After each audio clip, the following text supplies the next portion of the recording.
We're concluding our journey through the book of Genesis with chapter 50, the final chapter of Joseph's remarkable story.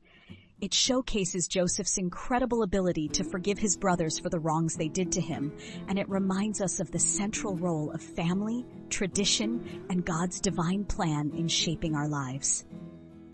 The chapter opens with the death of Jacob, and we see Joseph's deep sorrow as he mourns his father. He ensures that Jacob is properly embalmed according to Egyptian custom and requests Pharaoh's permission to bury him in the land of Canaan, fulfilling his father's final wish. As Joseph and his brothers make the journey to Canaan, they are joined by a large procession of Pharaoh's dignitaries, soldiers, and many of Joseph's household.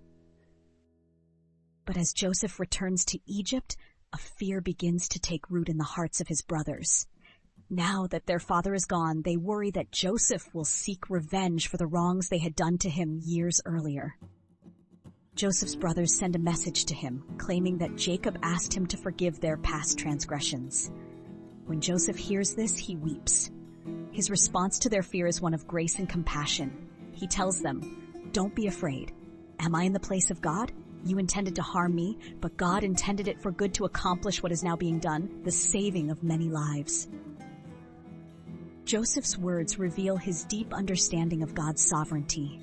Despite the wrongs his brothers did, Joseph chose forgiveness and reconciliation, recognizing that God was at work in all of it, bringing about a greater purpose. Joseph's story teaches us the transformative power of forgiveness. He doesn't hold a grudge, but instead offers his brothers reassurance and promises to provide for them and their families. His humility in recognizing that only God has the ultimate authority is a profound lesson for all of us. Joseph continued to thrive in Egypt. He sees his descendants and the children of his brothers flourish, but before he dies, he makes one final request. He asks his family to swear that when God delivers them from Egypt and leads them to the promised land, they will carry his bones with them. Joseph's request to have his bones taken to Canaan is more than just a final wish. It's a testament to his unwavering faith in God's promise. Even as he faced the end of his life in a foreign land, Joseph believed in God's covenant with Abraham, Isaac, and Jacob, and the future of the nation that would come from their line. Joseph dies, and his body is embalmed and placed in a coffin in Egypt.